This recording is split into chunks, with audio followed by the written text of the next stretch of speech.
The crystal wine glass felt cool against my palm as I gazed across the table at my wife's smile. 10 years of marriage had done little to diminish Laura's beauty. If anything, time had only refined it. Her dark hair cascaded over bare shoulders, and the candlelight played across the emerald necklace I'd given her that morning. A necklace worth more than what most people made in a year. "Happy anniversary, darling," I said, raising my glass. The champagne bubbles danced, catching golden reflections from the chandeliers of Le Bernardin, the most exclusive restaurant in the city. Laura's smile widened, but it didn't reach her eyes. I'd become familiar with that particular smile over the past few months, a facade hiding something deeper, something darker. "To 10 beautiful years," she replied, clinking her glass against mine. Beautiful years. Yes, they had been once. Before the late-night texts, she thought I didn't notice. Before the unexplained absences and the scent of unfamiliar cologne. Before my business partner began canceling our Thursday golf games with increasingly transparent excuses. I took a sip of champagne, savoring its crisp bite. $200 a bottle, but tonight was special. Tonight was the culmination of months of planning, of quiet preparation while I watched my marriage crumble before my eyes. "I have a surprise for you," Laura said, checking her watch with poorly concealed anticipation. I smiled. "Really? I thought the surprise was this dinner." "Oh no, Michael," she said, her voice honeyed with false affection. "Something much better." The maitre d' approached our table, a tall figure following closely behind. I didn't need to look up to know who it was. Eric Morgan, my business partner of 15 years, the man who had stood as my best man at our wedding, the man who had been sleeping with my wife for the past 6 months. "Sorry I'm late," Eric said, sliding into the chair beside Laura. He didn't look at me, focusing instead on adjusting his cufflinks, the platinum ones I'd given him for his 40th birthday. Traffic was a nightmare. I maintained my smile, watching as Laura's hand briefly touched Eric's before retreating to her lap. Eric, what an unexpected pleasure. Laura cleared her throat. "Michael, I wanted Eric here for this conversation. I thought it would be appropriate." I took another sip of champagne, feeling its warmth spread through my chest. "By all means." There was a moment of silence as our appetizers arrived. Foie gras for Laura, escargot for me, and a seafood platter for Eric. I noticed he'd ordered without looking at the menu. He must have known what he wanted in advance, just like he'd known exactly what he wanted when he set his sights on my wife. "Michael," Laura began once the server had left, "there's no easy way to say this." "Then say it directly," I replied, cutting into my escargot with deliberate precision. "I've always appreciated your straightforwardness, Laura." She exchanged a quick glance with Eric, who gave her an encouraging nod. That small gesture told me everything I needed to know about their dynamic, about the conversations they must have had leading up to this moment. "I want a divorce," she said, her voice suddenly firm. "Eric and I have fallen in love." I set down my fork, dabbed my mouth with my napkin, and looked at her. Really looked at her. The woman I'd met 12 years ago at a charity gala, who had laughed at my terrible jokes and challenged my perspectives. The woman who had nursed me back to health after my car accident 5 years ago, who had once shared my dreams. "I see," was all I said. Laura looked disappointed by my response, as if she had expected, perhaps even hoped for, an outburst, a scene, something to justify what she was about to do. "There's more," she continued, pulling a manila envelope from her purse. "These are divorce papers. My lawyer has already drawn them up." Eric shifted uncomfortably in his chair, but remained silent. His role in this ambush was clear. He was the muscle, the reinforcement, in case I decided to make things difficult. Laura slid the envelope across the table. "I want half of Thompson Enterprises." Now there it was, the real reason for this public setting, for the timing, for everything. Not just my personal assets, but my company. The business I'd built from nothing, working 18-hour days while Laura complained about my absence. The irony wasn't lost on me. "Half the company?" I repeated, opening the envelope and scanning the first page of the document. "That seems excessive for a decade of marriage." "I've been by your side through everything," she said, her voice rising slightly. "I've entertained your clients, hosted your business dinners, supported you when you were working all those late nights." Late nights that had given her ample opportunity to entertain Eric, no doubt. "And I deserve compensation for what I've put into building your success," she finished. I flipped through the pages. The document was comprehensive, detailing the division of our assets, custody arrangements for our 2 children, primary custody to Laura, of course, and a substantial monthly alimony payment.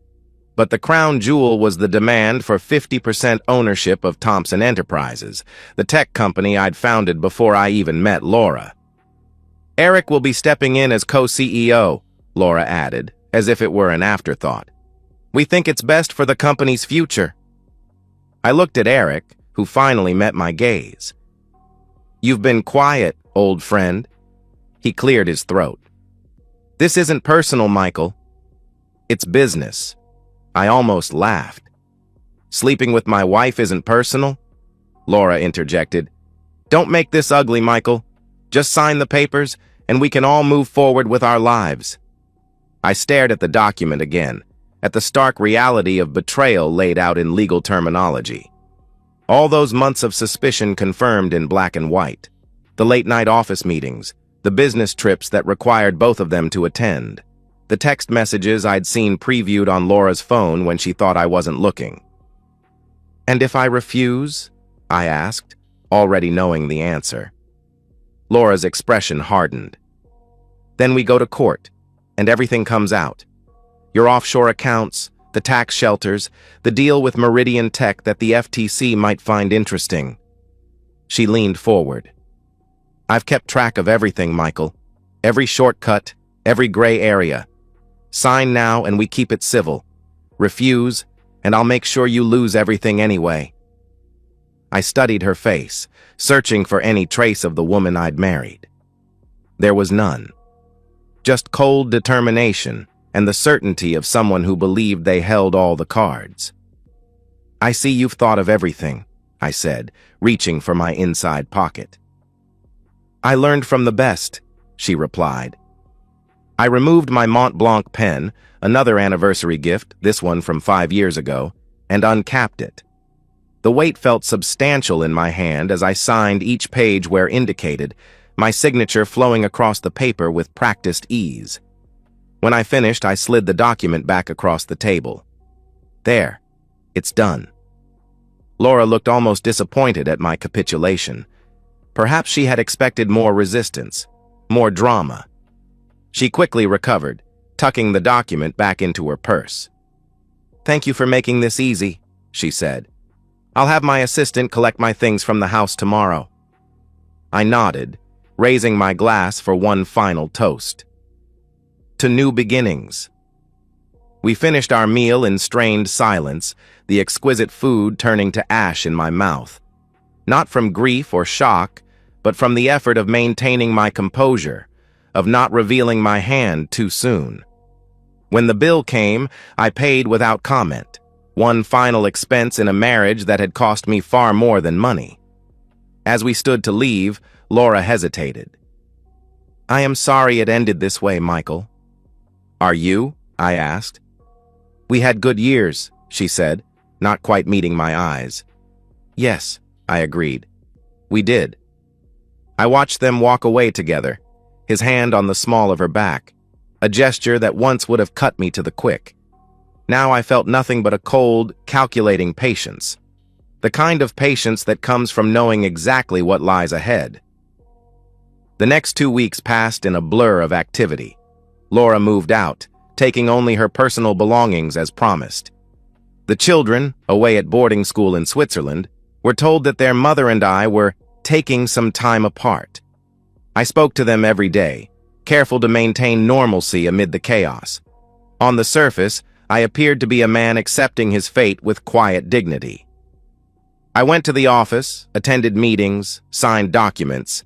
If my employees noticed anything amiss, they were tactful enough not to mention it. Eric took a sudden vacation, presumably to avoid facing me in the hallways. Laura called once, asking why her access to the company accounts had not yet been granted. "These things take time," I told her. "Legal processes, you understand." She didn't push the issue. She thought she had won, after all. Why rush the victory lap? On the morning of what was to be Laura's triumphant return to Thompson Enterprises, this time as half-owner, I arrived early. The corner office that had been mine for 15 years looked the same as always. The glass desk, the view of the city skyline, the photographs of my children on the credenza. I had removed the photo of Laura and me the day after our anniversary dinner. Jeffrey Winters, the company's chief legal counsel and my friend of 20 years, arrived at 9 o'clock sharp, carrying a leather portfolio. "Everything's in place," he told me, laying out documents on the conference table. "Are you sure about this, Michael?" "There's no going back." I nodded. I've never been more certain of anything in my life. At 10 o'clock, my assistant announced Laura's arrival. She entered with the confidence of someone who owned the place, which, according to the divorce papers I had signed, she did. Or so she thought. Eric followed close behind, looking considerably less comfortable. His eyes darted around the office, taking in the familiar surroundings from a new perspective. "Good morning, Laura. Eric." I gestured to the seats across from me. "Please, sit down." Laura took her seat with a triumphant smile. "I've brought the signed divorce decree. Everything's official now." "Congratulations," I said, my voice neutral. "I've asked Jeffrey to join us to facilitate the transition." Jeffrey nodded, his expression professionally blank. He slid a folder across the table to Laura. "Mrs. Thompson, or should I say Ms. Harrington now, there are some documents you should review before we proceed." Laura frowned, opening the folder. "What's this? More paperwork? I thought everything was settled." "Not quite," I said. "There are a few details about the company that weren't covered in our divorce agreement." She began reading, her expression changing from confusion to disbelief to outrage as she turned each page. Eric leaned over her shoulder, his face paling as he absorbed the information. "This can't be legal," Laura finally sputtered, throwing the papers down. "The company is bankrupt? And in a trust for the children? What the hell is this, Michael?" I leaned back in my chair. "It's exactly what it looks like. Thompson Enterprises was transferred into an irrevocable trust for our children 3 weeks ago. The company you now half-own filed for Chapter 11 bankruptcy protection the following day." Eric stood up, his face flushed with anger. "You can't do this. The divorce agreement—" "The divorce agreement," I interrupted calmly, "grants Laura half of Thompson Enterprises as it existed at the time of signing, and at that time, it was a bankrupt shell company with no assets." Laura's eyes narrowed dangerously. "I'll take you to court. I'll expose everything." Jeffrey cleared his throat. "I wouldn't advise that, Ms. Harrington. If you turn to page 12 of your divorce agreement, you'll find a clause stating that any fraudulent claims against Thompson Enterprises or attempts to litigate based on false pretenses will result in a penalty of $5 million, payable directly to Mr. Thompson." "I never agreed to that," Laura exclaimed. "But you did," Jeffrey replied, pulling out another document, a copy of the divorce papers with Laura's signature clearly visible at the bottom of the page in question. "Right here." Laura grabbed the document, scanning it frantically. "This wasn't in the papers I had drawn up." "No," I agreed. "It was in the papers you signed. Did you really think I wouldn't have my own lawyer review the documents before signing them?"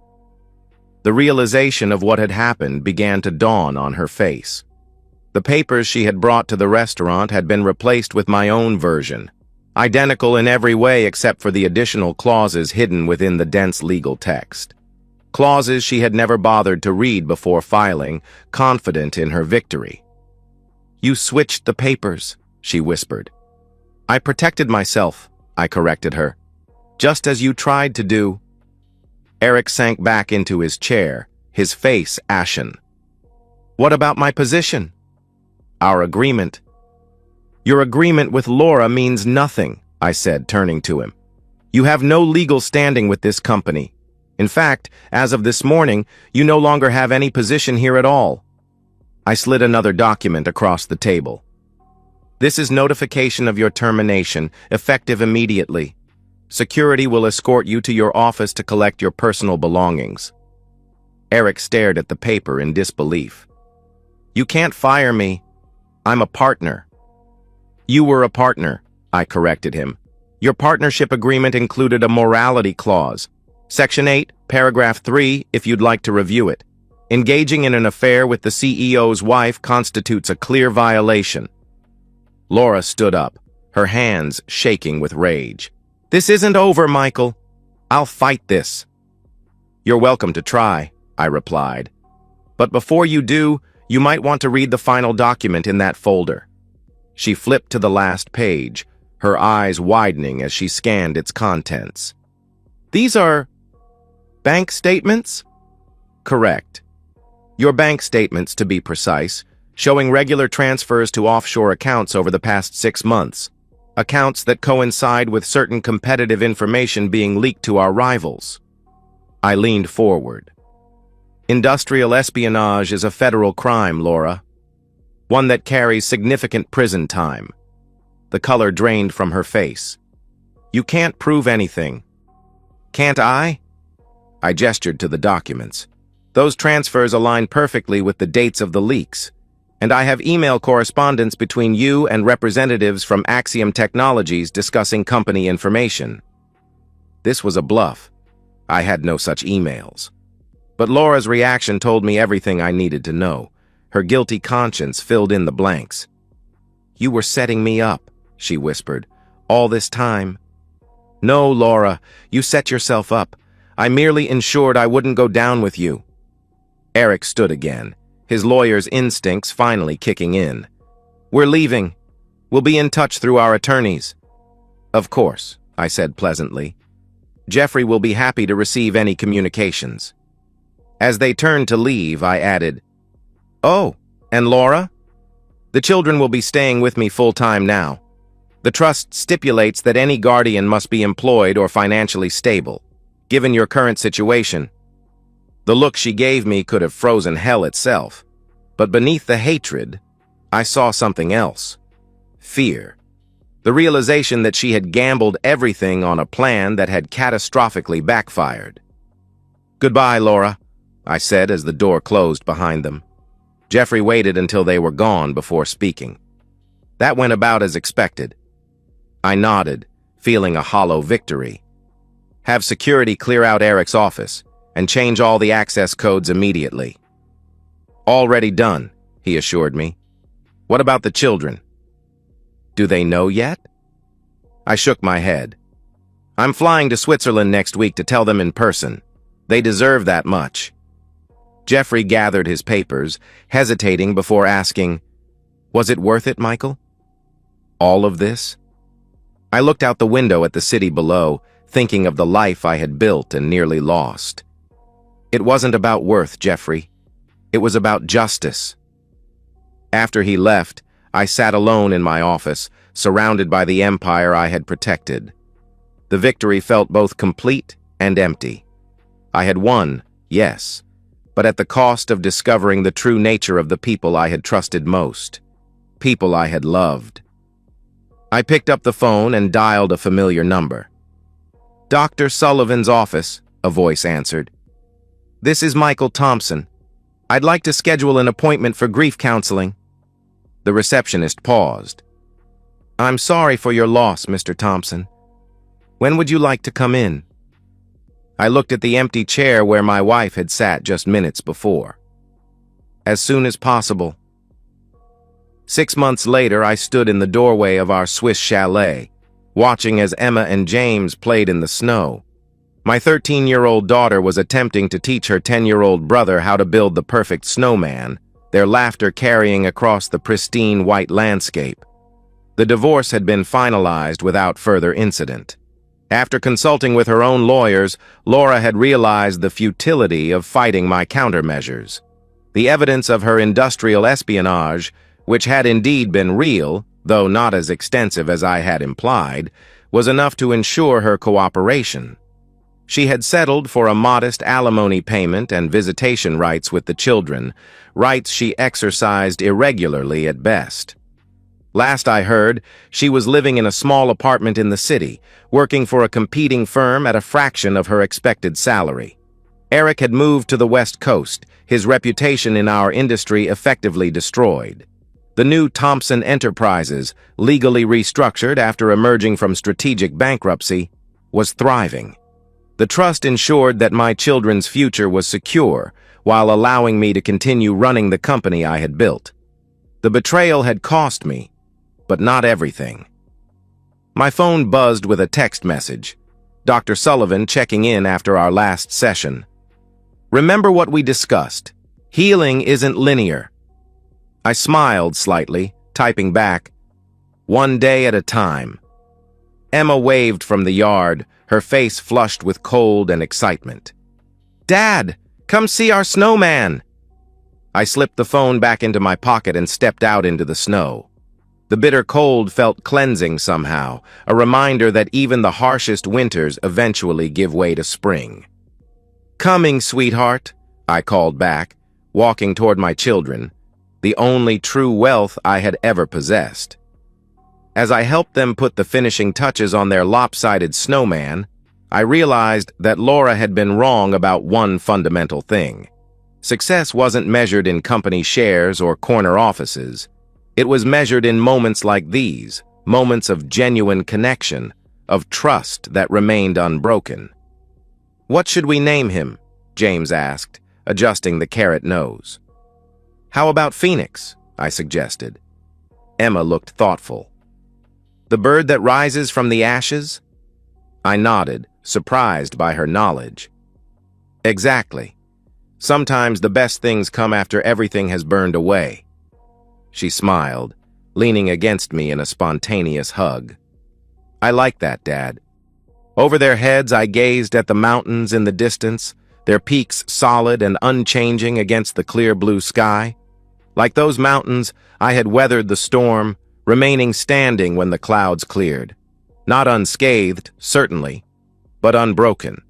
And in the end, that was victory enough. My office in the rebuilt Thompson Tower felt different now, brighter somehow, though the furnishings remained largely the same. Perhaps it was the absence of secrets that lightened the atmosphere, or perhaps it was simply that I no longer carried the weight of suspicion and betrayal on my shoulders. Jeffrey knocked on the open door, entering with a tablet in hand. "The quarterly reports are in. We're up 17% from last year." I nodded, unsurprised. "The Nakamura deal came through then?" "Signed this morning. They were impressed with the new security protocols." He hesitated. "There's something else. Laura's requested a meeting." My hand paused over the document I'd been reviewing. "What for?" "She didn't say. Just that it was important." I considered refusing. There was nothing left to discuss between us, no loose ends that required tying up. The divorce was final, the custody arrangement settled. Yet curiosity, perhaps my greatest weakness, won out. "Schedule it for Thursday. Neutral territory, that cafe near the park." Jeffrey nodded. "Will do." He turned to leave, then paused. "Be careful, Michael. You've rebuilt everything so well." "I'm not worried," I assured him, though perhaps I should have been. Thursday arrived with unseasonable warmth, a hint of spring in the air despite the calendar still showing winter. I arrived at the cafe early, selecting a corner table with a view of both the door and the park beyond. Old habits die hard. Laura entered precisely on time, looking both familiar and strange. She had lost weight, and the designer clothes I had once funded had been replaced with more modest attire. But she carried herself with the same confidence, the same assurance that had first attracted me to her all those years ago. "Michael," she said, sliding into the seat across from me. "Thank you for agreeing to meet." "You said it was important," I replied, studying her face for clues. "I assume it concerns the children?" She shook her head. "No, they're fine. I spoke with Emma yesterday." A brief shadow crossed her face. "She seems happy." "She is," I confirmed. "They both are. Adjusting well to the new normal." Laura nodded, fidgeting with the paper napkin. This uncharacteristic nervousness piqued my interest. In all our years together, I had rarely seen Laura anything but composed. "I'm leaving the city," she finally said. "I've been offered a position in Toronto. Fresh start, away from everything." I nodded slowly. "Congratulations. Will this affect your visitation schedule?" "That's part of why I wanted to talk. I'm not going to contest the custody arrangement anymore. You were right. The children are better off with you." She looked up, meeting my eyes directly. "I've been selfish, Michael. For years. With them. With you." I remained silent, waiting for the other shoe to drop. Laura had never been one for sudden self-awareness or admission of fault. "I'm not asking for forgiveness," she continued. "What I did, what Eric and I did, was unforgivable. But I wanted you to know that I understand now. What I threw away—" "Why tell me this?" I asked, genuinely curious. "What difference does it make at this point?" She sighed, brushing a strand of hair from her face. "Maybe none. But before I leave, I needed to acknowledge the truth, at least once. I've spent the past 6 months blaming you, hating you for outsmarting me. But the reality is, you were just protecting yourself from what I'd become." I considered her words, searching for the manipulation, the angle. There always had been one before. But all I saw was exhaustion and a glimmer of something that might have been genuine regret. "What happened to Eric?" I asked, though I already knew most of the story. "He left after the bankruptcy, claimed I'd misled him about the company's value." She laughed bitterly. "Turns out loyalty wasn't his strong suit after all." There was a certain poetic justice in that, I thought, but didn't say. "For what it's worth," she continued, "the company information I shared wasn't significant, just enough to seem valuable to Axiom, to get their money." "It doesn't matter now," I said, and found that I meant it. The betrayal had been complete from the moment she decided to leak anything at all. The specifics were irrelevant. Laura reached into her purse and withdrew an envelope. "This is for the children. It's not much, but I want them to have it. A trust fund of my own, you might say." A ghost of a smile crossed her lips. "Considerably smaller than yours." I took the envelope, tucking it into my jacket without opening it. "I'll make sure they get it." "And this," she added, sliding a small velvet box across the table. "The emerald necklace you gave me for our anniversary. It should go to Emma someday." I stared at the box, remembering the night I had given it to her, the false smiles and hollow words. "Keep it," I said. "Sell it for your fresh start." She shook her head. "I don't want anything that reminds me of what I destroyed, Michael.